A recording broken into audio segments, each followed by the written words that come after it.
Conference है, जब वो प्रेस कॉन्फ्रेंस आएगी तो हम जरूर आपको वहां पर लिए चलेंगे। लेकिन फिलहाल हम आगे बढ़ते हैं और बात करते हैं आज की खास चर्चा की। और आज की खास चर्चा हमारी क्या है? आज की खास चर्चा यह है कि आपको याद होगा कि वक्फ बोर्ड संशोधन बिल मोदी सरकार लेकर आई थी, पार्लियामेंट में, संसद में उसको पेश भी किया था। उसके बाद उसको जेपीसी को भेज दिया गया था। तो जेपीसी की बैठकें चल रही हैं, उस पर सभी लोग अपनी राय रख रहे हैं। इसी क्रम में बहुत जबरदस्त हंगामा हुआ है इस बैठक में। क्यों? क्योंकि वक्फ संशोधन बिल पर जारी चर्चा के बीच कल विपक्ष ने जेपीसी की मीटिंग का बहिष्कार कर दिया। बैठक में दरअसल समाज के कई गणमान्य व्यक्तियों ने अपने सुझाव को रखे, लेकिन एक सुझाव ऐसा था जिससे विपक्ष के सांसद बुरी तरह भड़क गए। विपक्षी सांसदों ने आरोप लगाया कि कर्नाटक अल्पसंख्यक आयोग के पूर्व अध्यक्ष अनवर मणिपति की टिप्पणी जो है वो नियम के विरुद्ध है। लेकिन मणिपति ने कहा क्या था? दरअसल जेपीसी के सामने अनवर मणिपति ने 11 पन्नों का अपना प्रेजेंटेशन दिया था, जिसमें उन नेताओं का जिक्र है जिन्होंने वक्फ की संपत्ति हड़प ली है। लेकिन इसमें कुछ खास भी है। क्या खास है कि अनवर मणिपति की रिपोर्ट में दावा किया गया है कि कांग्रेस के राष्ट्रीय अध्यक्ष मल्लिकार्जुन खड़गे सहित कई प्रमुख कांग्रेस नेता वक्फ संपत्ति के दुरुपयोग में शामिल रहे हैं। इस रिपोर्ट में वक्फ संपत्तियों के दुरुपयोग का आरोप लगाया गया है। कांग्रेस सरकार के दौरान एक बड़ा भूमि घोटाला हो रहा था। साथ ही इस रिपोर्ट में दावा किया गया है कि वक्फ संस्थाओं की संपत्तियों से अधिकांश आय भ्रष्ट अधिकारियों, नेताओं और वक्फ के मुताबियों के द्वारा हेरफेर की जा रही है। बस भड़क गए विपक्ष के नेता। कर्नाटक में वक्फ की 2.3 लाख करोड़ रुपए के घोटाले का खुलासा करके अनवर ने वक्फ की संपत्ति पर बंदरबाट की सच्चाई को जगजाहिर कर दिया। तो जमीयत उलमा हिंद सहित कई संगठनों ने अपने पक्ष में मजबूत आधार रखा। लेकिन खड़गे जी के नाम से ही विपक्ष क्यों भड़का, ये एक बड़ा सवाल है। कांग्रेस की सरकार में, पिछली कांग्रेस सरकार में गठित रंगनाथ मिश्रा कमीशन ने वक्फ की संपत्तियों से मिल रही आय और उसकी लेखा जोखा पर बड़ा सवाल उठाया था। लेकिन कांग्रेस पार्टी कार्रवाई करने के बजाय वक्फ बोर्ड को और शक्तिशाली बनाती रही। 2013 में भी एक बड़ा संशोधन कर दिया और असीमित अधिकार दे दिए, ये प्रयास किया था। तो सवाल यह है कि गरीब मुसलमानों की भलाई और उनके पुनर्वास के लिए बना वक्फ कानून क्यों समुदाय के चंद ठेकेदारों के हाथ में वक्फ बोर्ड चला गया? सवाल यह भी है कि तुष्टीकरण की सियासत में इस कानून में जितने संशोधन पहले हुए उसमें खास लोगों का ही ध्यान रखा गया। क्यों ऐसा हुआ? केंद्र सरकार ने वक्फ संशोधन बिल संसद में लाकर वक्फ कानून की त्रुटियों को दूर करने की पहल की है। लेकिन विपक्ष की चर्चा की मांग के मद्देनजर जेपीसी गठित कर दी गई। 31 सदस्यों की जेपीसी ने अब तक कई मीटिंग भी की और उसके जरिए विस्तृत चर्चा भी की है। इसमें दर्जनों संगठनों ने जेपीसी के सामने अपने सुझाव रखे हैं। लेकिन वोट बैंक की सियासत और व्यक्तिगत स्वार्थ के कारण इसके विरोध को लेकर नए तर्क गढ़े जा रहे हैं। तो केरल सरकार ने उधर कांग्रेस पार्टी को पीछे छोड़ते हुए इस बिल के खिलाफ विधानसभा में प्रस्ताव पेश कर दिया और संसद के अधिकार क्षेत्र से अलग केरल विधानसभा ने सर्वसम्मति से एक प्रस्ताव भी पारित कर दिया, केंद्र से वक्फ संशोधन विधेयक वापस लेने का अनुरोध करते हुए। केरल विधानसभा चुनाव से पहले सीपीएम की वोट बैंक दुरुस्त करने की चिंता हो सकती है ये, लेकिन 90,000 से भी ज्यादा उन शिकायतों का क्या होगा जिनमें वक्फ पर निजी संपत्ति हड़पने के गंभीर आरोप लगाए गए हैं? ये बड़ा सवाल है और बीजेपी के नेता शहजाद पूनावाला ने इस पूरे विवाद पर क्या कुछ कहा है, आइए देखते हैं।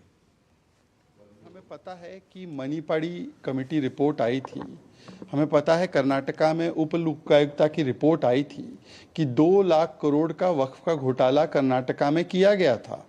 54,000 एकड़ में से 27,000 एकड़ लूट लिए गए थे और वो लूटने वाले लोगों के नाम सब कांग्रेस और इन लोगों के बड़े बड़े नेता है। तो यदि किसी का नाम कमेटी के सामने दिया जा रहा है प्रमाण के साथ, तो उस पर बॉयकॉट करने की क्या आवश्यकता है? और बॉयकॉट कहाँ करोगे भाई? अब तो भ्रष्टाचार की दुकान है कांग्रेस। भाई खड़गे जी की ही फैमिली ने अभी लैंड रिटर्न किया है ना, जो उनको अवैध रूप से मिला था एरोस्पेस पार्क का, अब उसको भी बॉयकॉट करोगे? वहीं शिवसेना उद्धव गुट के नेता अरविंद सावंत, उन्होंने क्या कुछ प्रतिक्रिया दी, उनको भी देख लीजिए। Yeah, because committee is not functioning with the principles and norms of the committee. Ethically and principally they are wrong. तो ये सवाल है वक्फ बोर्ड को लेकर के कि जो संशोधन चल रहा है उससे आपत्ति क्या है इन लोगों को, और जो जेन्युइन आपत्ति है उस आपत्ति पर जब बात होती है और उसको लेकर के जब खुलासा होता है कि कब्जा किया किसने, तो लगता ऐसा है कि हंगामा के जरिए कवर अप करने की कोशिश हो रही है क्या। इसी पर आज खास चर्चा, और ये खास चर्चा खास मेहमानों के साथ। और आज हमारे साथ जुड़ रहे हैं विजय शर्मा जी, हमारे साथ तो यहीं स्टूडियो में मौजूद हैं, भारतीय जनता पार्टी के प्रवक्ता। बहुत बहुत स्वागत विजय जी। और स्टूडियो में हमारे साथ हमारे सलाहकार संपादक विनोद मिश्र जी भी हैं। साथ में हमारे साथ दुष्यंत नागर जी, जो राजनीतिक विश्लेषक हैं, कांग्रेस के समर्थन में बड़ी मजबूती से बात रखते हैं। बहुत बहुत स्वागत दुष्यंत जी आपका भी इस खास चर्चा में। और हमारे साथ बहुत सारी चीजों को डिकोड करने के लिए वरिष्ठ पत्रकार शेखर अय्यर सर भी जुड़ गए हैं। बहुत बहुत स्वागत सर इस खास चर्चा में। इस वक्त में मैं जरा चर्चा को विस्तार विनोद जी के जरिए देता हूं, फिर आप सभी के पास आ रहा हूं। विनोद जी, जो ये पूरा वक्फ का मामला है, हम जानते हैं कि किस तरह विपक्ष ने मांग की, सरकार ने जेपीसी को दे दिया कि हाँ ठीक है, कोई दिक्कत नहीं, जिद की कोई बात नहीं है। भले हमारा कितना भी हमारी मंशा पवित्र हो, लेकिन आप लोग कह रहे हैं जेपीसी तो जेपीसी। और हमने देखा कि जेपीसी में ऐसे ऐसे लोगों को सदस्य रखा गया जिनके एक सांसद हैं। आप देख लीजिए AIMIM, असदुद्दीन ओवैसी जेपीसी के उस कमेटी के मेंबर है।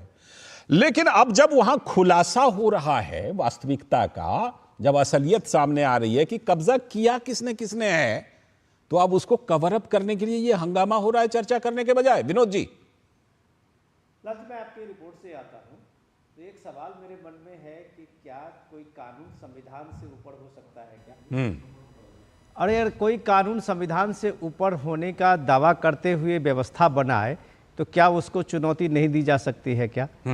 इन सारे सवालों के बीच में देखिए कि जब ये वक्फ संशोधन बिल संसद पर लोकसभा में रखते हुए जो माइनॉरिटी मिनिस्टर है किरण रिजिजू, उन्होंने एक सवाल किया थोड़ा था। सा मैं यहाँ माफी के साथ रोकना चाहूंगा, बाद में इस चर्चा को करेंगे। फिलहाल चलते हैं राष्ट्रपति द्रौपदी मुर्मू अल्जीरिया में सीदी अब्दुल्ला विज्ञान और प्रौद्योगिकी पोल विश्वविद्यालय पहुंच गई हैं और संबोधित कर रही हैं। Dean of the University, esteemed leaders and the academic faculty, distinguished alumni of the University, my dear students, Namaskar, good morning and Marhaba.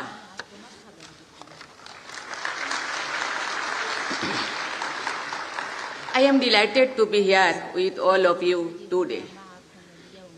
It is indeed a humbling experience for me to be honored with the honorary doctorate. This is an honor for my country more than for me as an individual. It is an honor you are bestowing on a country, citizen and the culture that has been a ardent and consistent champion of peace and education since time immemorial.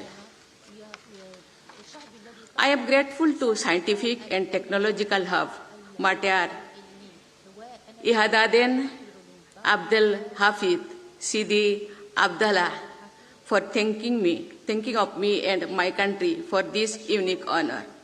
I understand this university a shining example of India-Algeria collaboration was inaugurated by President Tebboune in March 2024.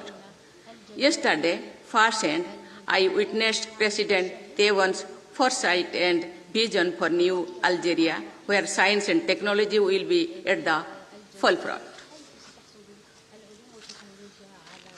My delegation and I bring to you greetings and good wishes of the 1.4 billion people of India to the friendly people of Algeria and particularly of the world's largest number of youth, around 375 million, who constitute 78% of our population and who, like young people of Algeria, are keen to build peaceful and prosperous world. It is always a pleasure to address young minds in the universities, brimming with confidence, dedicated to the pursuit of knowledge that directly impacts national development missions. My dear students, now that I am here, let me travel down memory lane and share with you my journey from a tribal, underprivileged and remote village to becoming the head of state of my country. I was born in a modest family in a village, Upperveda, in the tribal heartland of India, Odisha. My childhood was full of challenges and obstacles. I did my elementary education at a local primary school and then moved to Bhubaneswar for higher studies. I did my bachelor's from Ramadevi Women's College in Bhubaneswar and became the first woman from my village to graduate from a university. Before entering politics, I served as a clerk and teacher. Passion for education and empowerment has been a driving force throughout my personal life.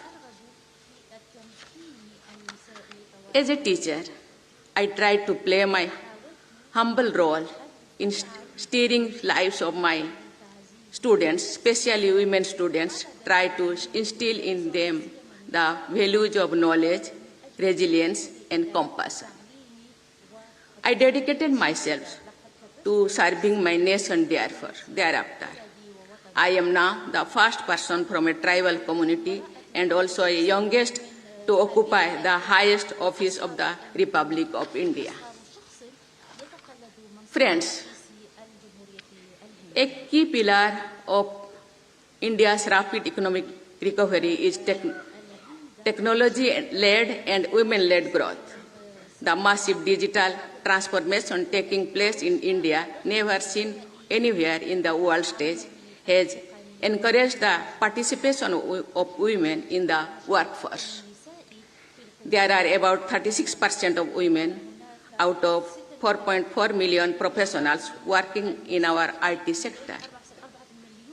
The benefits of technology-based financial inclusion has also gone in a large measure to the women in rural areas. I am happy to note that Algeria is keen to promote dialogue with India on digitalization of their retail payment system. We have also made progress in the space exploration and science and technology sector.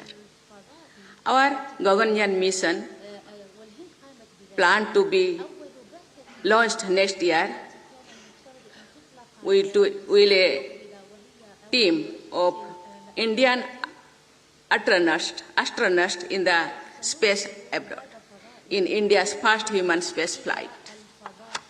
Friends, education is undoubtedly the most impactful mechanism for human development, social upliftment, and economic development.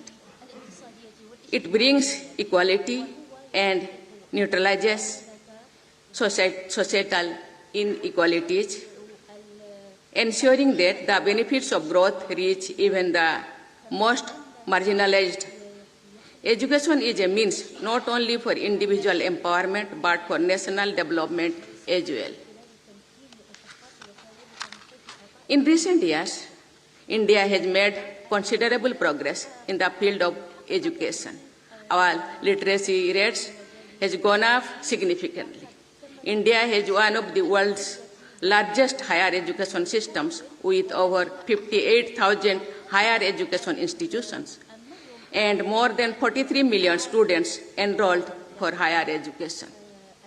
Over the past decade alone, we have created nearly 400 new universities, 5,300 new colleges, 75 new institutions of national importance, 14 new All India Institution of Medical Sciences, 7 new Indian Institutes of Technologies, and 7 new Indian Institutes of Management, with half of the new institutions located in rural areas. With the objectives of develop students as enlightened citizens and to lead India into the knowledge economy of tomorrow, Government of India has brought several reforms in its education sector. The goal of our recently introduced new National Education Policy 2020 is to transform the education system at all levels. The policy also opens avenues for collaboration with foreign educational institutions. I want to draw your attention to our flagship program called Indian Technical and Economic Cooperation, popularly known as ITEC program. Under this initiative, so far 31,000 Africans and 155 Algerians have availed of the benefits of this program. It is a matter of pride for us that ITEC alumni have carved a niche for themselves in their respective countries. Many of them have become ministers, senior diplomats, government officials, and leading entrepreneurs. I urge government of Algeria to utilize this unique opportunity being offered by the Indian government. India provides quality education at a fraction of the cost of Western institutions to ever increasing number of students from Africa, including from Algeria. We also offer several scholarships and fellowships to African students. I invite educational institutions, governmental departments, and youth of Algeria to take advantage of various initiatives of Government of India. Friends, India-Algeria relations date back to the days of the Algerian liberation struggle against colonialism, when India advocated the cause of Algerian independence at the United Nations and other international fora. Following Algerian independence and the establishment of the diplomatic relations in July 1962, this policy orientation brought India and Algeria closer, and our friendly relations continue to this day. The current developments are but a good beginning. Our relations are a long way from reaching their potential, which can be achieved by the hard-working young people of our two nations. I am convinced of the power of youth of this country and truly believe in their capabilities to take Algeria on a path of glorious development. These young minds will eventually become the bridgeheads of enhancing our robust people-to-people ties. Once again, my deep gratitude to the university for the respect of warm welcome given to me and my country. I express my heartfelt thanks to President Tewan and Minister Kamel Badari. I extend my best wishes to the Dean, to all the esteemed faculty members and students for success in their future endeavors.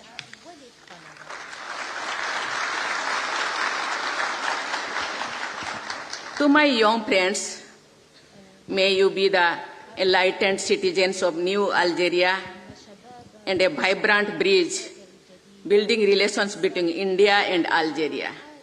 Today, a new chapter has been added to our historic ties. Thank you. Shukrana.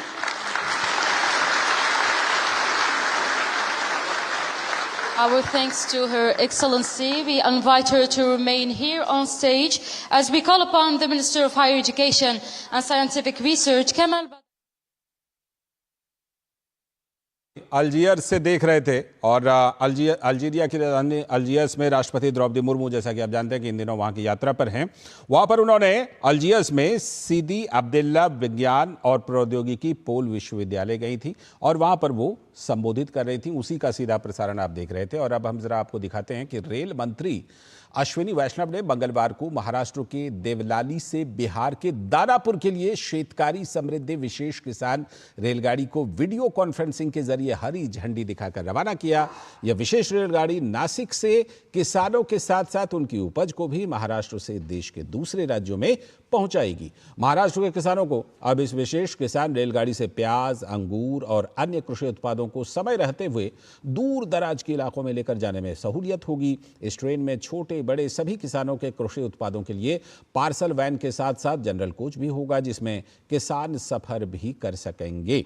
Pilot project के तौर पर अन्नदाताओं के लिए शुरू की गई इस विशेष रेलगाड़ी की सफलता को ध्यान में रखते हुए आगे ऐसे और भी किसान हितैषी रेलगाड़ियों की शुरुआत की जाएगी। आज की ये जो पहली ट्रेन है अपने देवलाली से चलेगी दानापुर की तरफ। इसमें रास्ते में स्टॉपेजेस बहुत अच्छे तरीके से दिए गए हैं। नासिक में है, मनमाड में है, जलगांव में है, भुसावल में है, फिर आगे खंडवा, इटारसी, पिपरिया, गदरवारा, नरसिंहपुर, जबलपुर, कटनी, माने जो हमारा पूरा उत्तर महाराष्ट्र है और ऊपर जो खानदेश एरिया है, इस पूरे एरिया का कंप्लीट इसमें कवरेज होता है। तो आज बहुत खुशी है कि देवलाली से दानापुर की जो 1500 किलोमीटर की जर्नी है, मात्र 4 रुपये पर किलो सामान इसमें ले जाया जा सकेगा और साथ में यात्री भी सवारी करेंगे। तो एक तरीके से एक बहुत अच्छी फ्लेक्सिबिलिटी का इसमें प्रयोग किया जा रहा है। और अब लौटते हैं आज की खास चर्चा जो हम कर रहे थे कि वक्फ पर जो जेपीसी है उसमें क्या ऐसा सामने आ गया जो इतना हंगामा होने लगा। हमारे साथ हमारे सारे खास मेहमान जुड़े हुए हैं।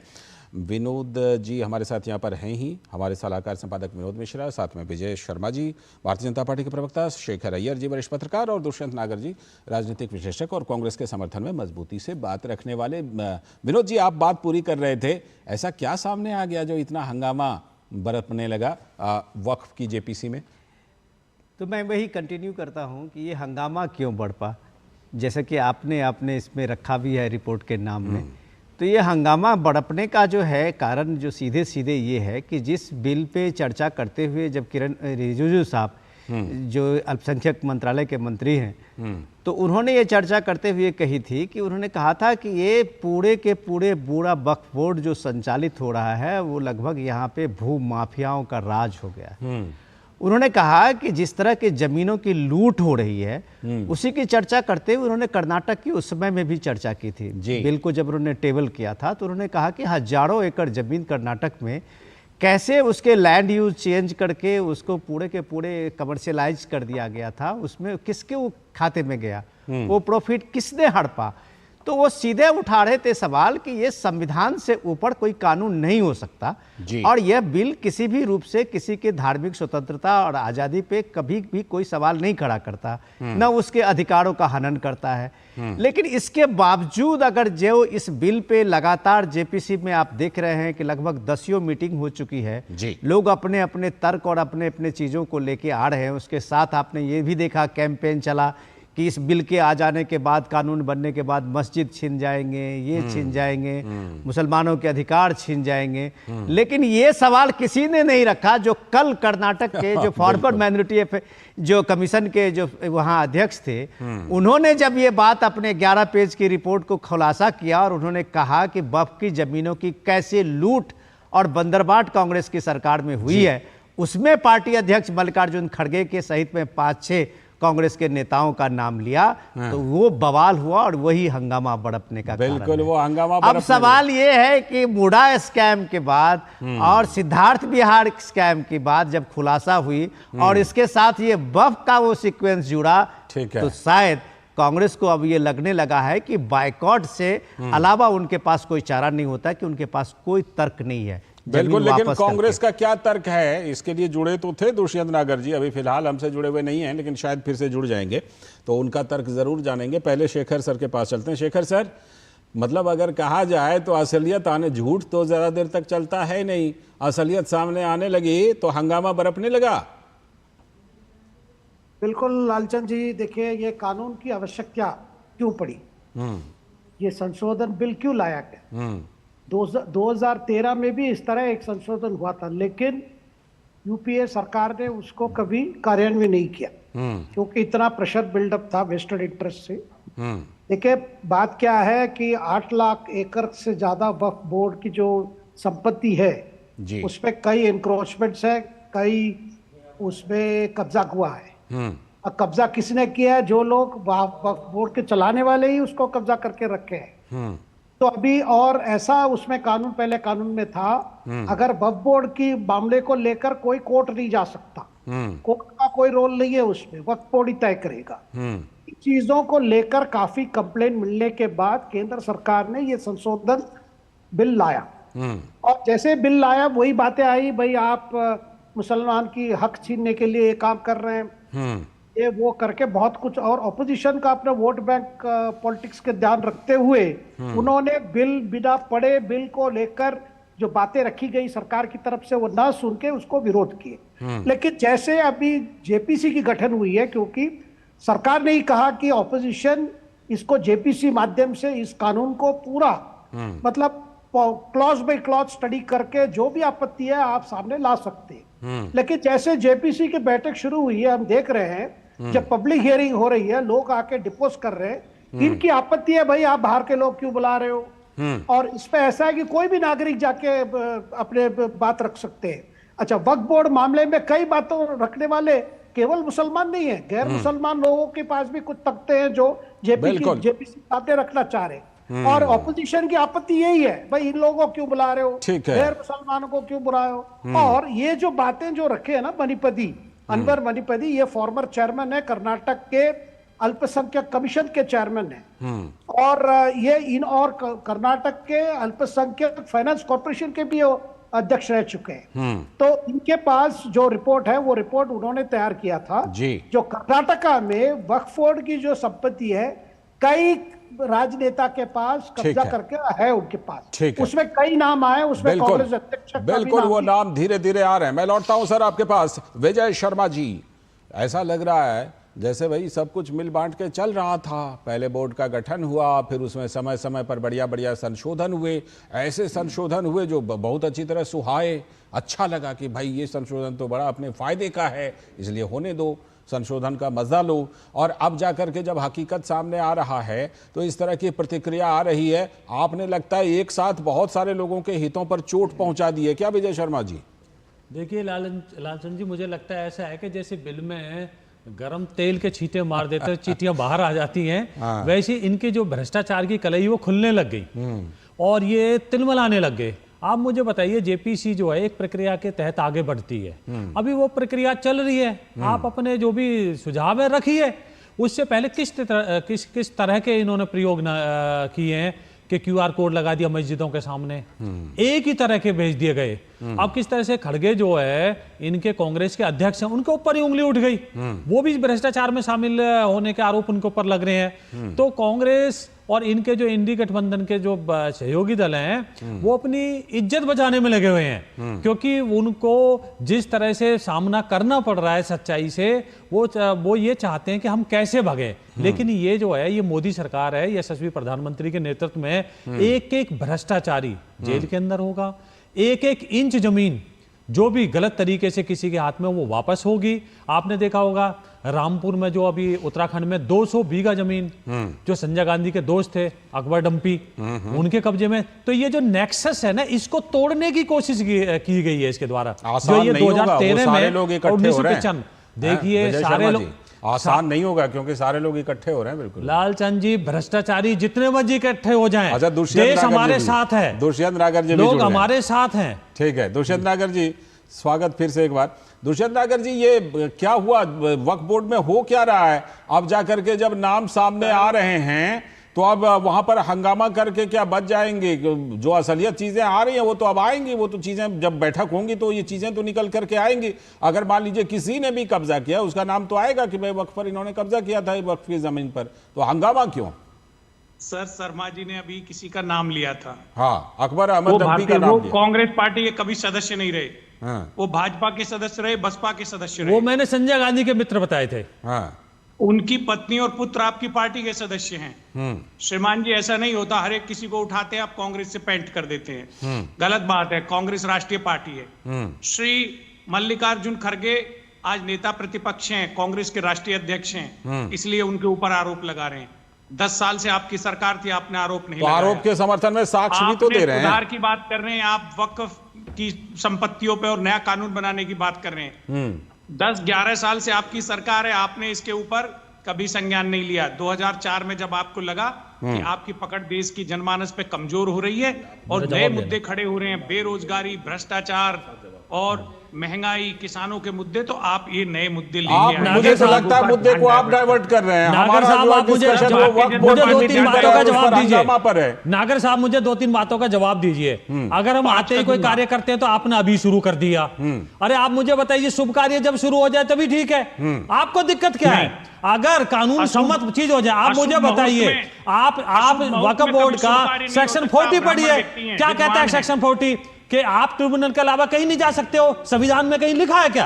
क्या ये कोर्टें फिर किस लिए खुली हुई हैं कि एक व्यक्ति वो सिर्फ कहीं नहीं जा सकता? तो हम क्या चाहते हैं भाई, वो सिविल कोर्ट में जाए, वो रेवेन्यू कोर्ट में जाए, वो हाई कोर्ट में जाए। आप मुझे बताइए, आप बताइए दुष्यंत नागर जी, बताइए। कई सवाल विजय जी ने उठा दिए। आप कहते हो अब आप लाए हो, 10 साल में लाए हो, तो आप मुझे बताइए, हमने तो आपको भी बैठाया है जेपीसी में, तो सारे पार्टियों के जिनका एक मात्र सदस्य, उसको भी मैंने जिक्र किया असदुद्दीन ओवैसी हैं उसमें मेंबर। तो आप मुझे बताइए, रखिए ना तथ्य। आपका साथ देगा, आप सुधार की बात करिए, सकारात्मक बात करिए, तो हम जेपीसी में आए ना, उसमें प्रक्रिया के तहत आप विरोध दर्ज कीजिए ना। आपको क्या लगता है दुष्यंत नागर जी, मल्लिकार्जुन खड़गे जी के खिलाफ में जो आरोप लग रहे हैं वो बिना साक्ष्य के हैं?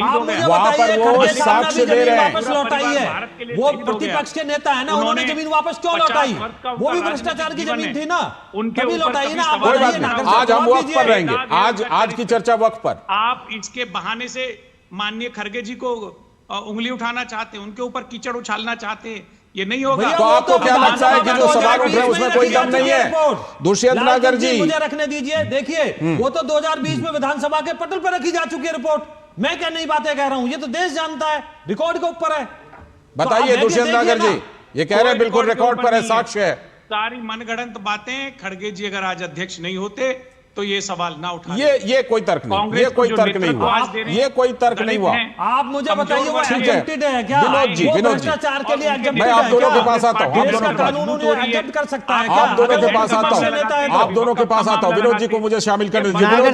विनोद जी, मल्लिकार्जुन खड़गे जी के खिलाफ जो आरोप लग रहे हैं, कितने उसमें कितने दम है, और जो उन्होंने साक्ष्य दिए हैं वो साक्ष्य कितने दमदार है? नागर साहब, आप दोनों प्रवक्ताओं का हमने बहुत देर से, हम और शेखर साहब हमारा सुन रहे थे। ये सवाल ये है कि आप जो स्कोर करना चाह रहे हैं वही पार्टी भी, कांग्रेस पार्टी भी स्कोर करना चाह रही है।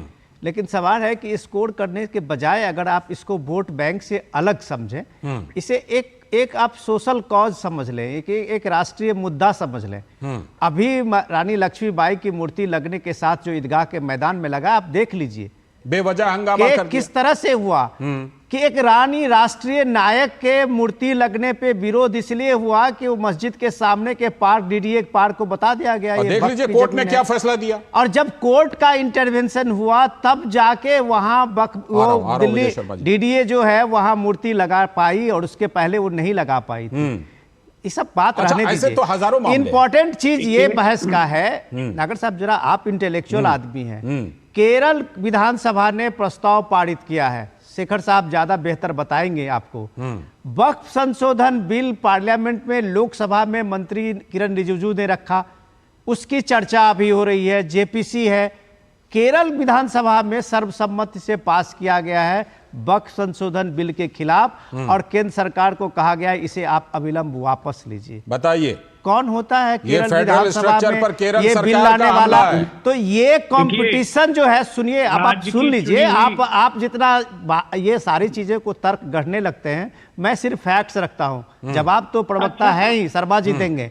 तो आप ये मुझे बताइए सीधे सीधे, ये जो कंपटीशन चल पड़ी है वोट बैंक की सियासत में कि कौन ज्यादा दिखना चाहते हैं मुस्लिम सपोर्ट के लिए, और उसके लिए वो सारी लड़ाई है, वो लड़ाई में केरल आपसे आगे आ गया है। उसने विधानसभा में प्रस्ताव देके वो आपको बता रहा है कि ये फर्जी है, हम असली है जो तुम्हारा विधानसभा से कर दिए हैं। इस तरह से आप एक समाज को, एक कम्युनिटी को गुमराह कर रहे हैं। ठीक है, ये मेरा कहना है। ठीक है, दुष्यंत नागर जी का छोटा सा काउंटर, फिर विजय जी। केरल की राज्य की चुनी हुई विधायिका के पास अधिकार है, वो अपनी भावनाओं से केंद्र को अवगत करा सकता है। यार आप थोड़ा कानून की भी बात समझिए, संविधान में लोकसभा की बात विधानसभा में करेगी, जो करेगा केंद्र करेगा।